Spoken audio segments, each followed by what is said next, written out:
విశాఖలో రామానాయుడు స్టూడియో కోసం కేటాయించిన భూముల్లో నిబంధనలు ఉల్లంఘించి రెసిడెన్షియల్ ఫ్లాట్స్ నిర్మిస్తున్నారని కూటమి ప్రభుత్వం గుర్తించింది. స్టూడియో కాకుండా ఇతర అవసరాలకు వినియోగించడంతో ప్రభుత్వం మెమో జారీ చేసిందని జిల్లా కలెక్టర్ హరీందర్ ప్రసాద్ తెలిపారు. దీంతో నిర్వాహకులకు జిల్లా యంత్రాంగం నోటీసులు జారీ చేస్తున్నారని కలెక్టర్ తెలిపారు. నిర్వాహకుల నుంచి వచ్చే సమాధానం బట్టి భూములు తిరిగి వెనక్కి తీసుకుంటామని అన్నారు.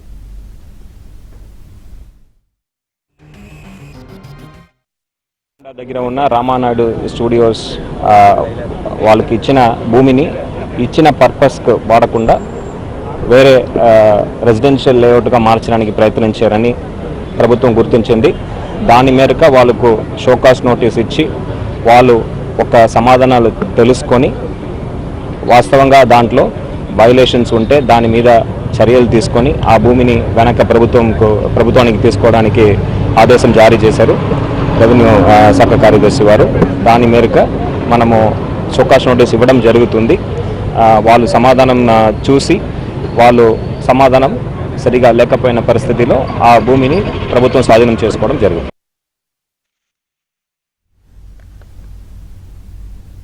ఇదే అంశానికి సంబంధించి పూర్తి అప్డేట్ మా ప్రతినిధి నాయుడు చెప్తారు. నాయుడు, చెప్పండి, ఏంటి విశాఖ రామానాయుడు స్టూడియోలో లేఅవుట్ చేయడానికి కారణాలు ఏం కనిపిస్తున్నాయి? అలా ఎందుకు చేస్తున్నారు నిబంధనలకు విరుద్ధంగా?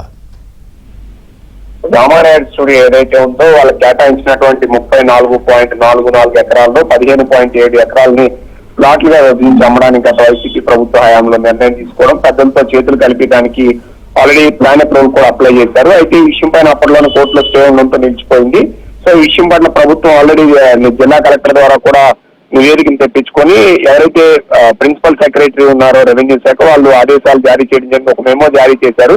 మీరు ఏదైతే నిబంధనలు ఉల్లంఘించారు కాబట్టి ప్లాట్లు వేసి అమ్మడం అనేది నిబంధనలకు విరుద్ధం, మీకు కేటాయించిన దానికి విరుద్ధంగా చేశారు కాబట్టి మీ పైన ఎందుకు చర్యలు తీసుకోకూడదు అని చెప్పి జిల్లా కలెక్టర్ నోటీసులు ఇవ్వమని చెప్పి ఆల్రెడీ ఆదేశాలు జారీ చేశారు. ఒక మెమో జారీ చేయడం ద్వారా జిల్లా కలెక్టర్ కూడా మేము వాళ్ళకి ఆల్రెడీ నోటీసులు జారీ చేస్తాం.